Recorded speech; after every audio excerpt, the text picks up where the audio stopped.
It's going to be a long week as we track now 97L and 98L as far as our invests go in the Atlantic Ocean.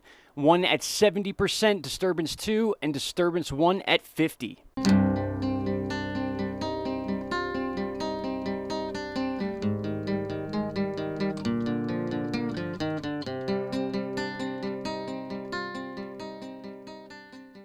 That's right, my friends. Welcome back. August 17th, 2020, 5:19 p.m. And the 5 p.m. National Hurricane Center update has been released. We are over here on Mike's weather page or spaghettimodels.com.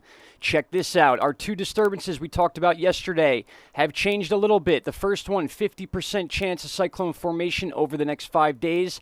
And then the one we're kind of focusing on, which is looking to want to form a little more as of right now, disturbance number 2, 70% chance of cyclone formation. Now, I'm not going to move my mouse here, but look in the bottom of that red box. It says formation chance through 48 hours is 30%. Formation through 5 days is high. So they're expecting this thing to take a little bit longer to form as opposed to the next 2 days. That's why we have those two readings at the bottom.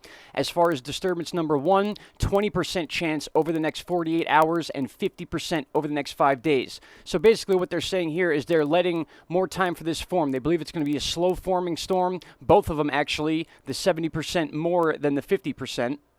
And we also have a new set of spaghetti plots to track some of these storms as far as where the different outlets think they are going to go. Now, you see this orange one out here. That is disturbance number 2, being that it is set off screen here. This is following disturbance number 1. Like we said, we're basically tracking this thing through the Caribbean. First, we're going through the Lesser Antilles Islands, or the Leeward Islands, underneath Puerto Rico, Dominican Republic, and then up through that water gap in between Cuba and Cancun, Mexico, into the Gulf. So we're going to keep a close eye on this 50% chance disturbance.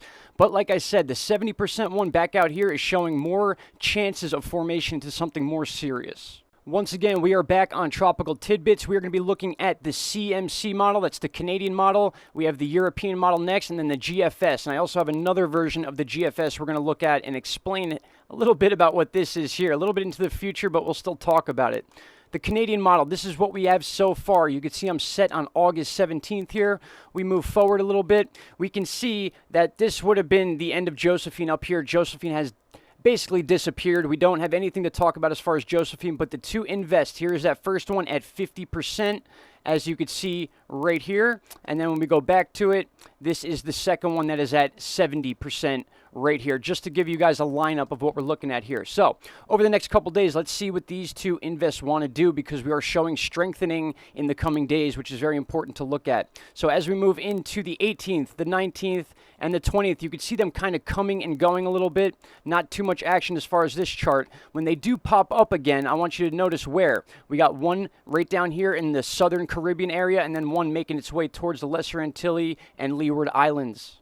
Now, yesterday, if you remember, some of these charts had both of these low-pressure systems coming underneath Puerto Rico, Dominican Republic, and then up into the Gulf. We've had a little bit of a change. This is the invest we want to be focusing on. This is invest 98L. This is 97L right here. Take a look at 98L and where it wants to go as we move forward in time.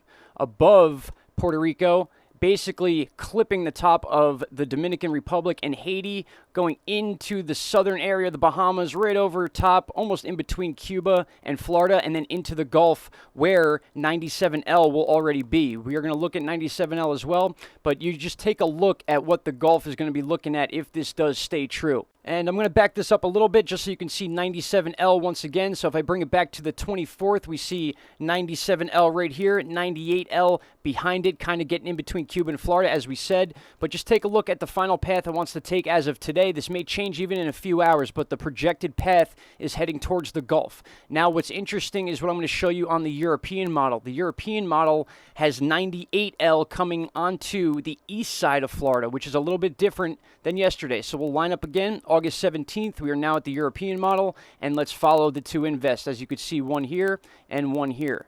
We'll move forward a little bit. That first one kind of comes in and out of play here, and then the top one, 98L, wants to come above Puerto Rico, a little bit more north than we saw on the CMC model, and then take a look at where it goes after that.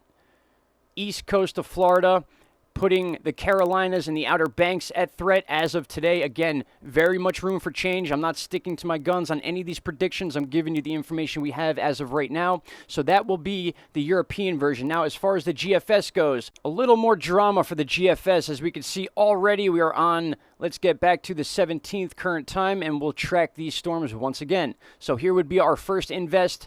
This would be the second one, 98L, 97L. I know I keep repeating that, but it's important that we remember the difference between the two. So as we move into the 18th and 19th, 97L comes and goes again, well south of Puerto Rico and Dominican Republic. Now check this out. Here we go. We're going to move forward in time and see exactly where the GFS has Invest 98L traveling. It looks like it wants to hit the top part of the Lesser Antilles and then kind of hit Cuba and then dip down underneath. So 3 different complete tracks of what we're seeing. The common theme here is the Gulf being under watch. We did have that system, the 98L, that wants to come onto the east side of Florida via the European model, but now the GFS has it coming into the Gulf, and that is also why I pulled up this chart here. This is a little bit of a different view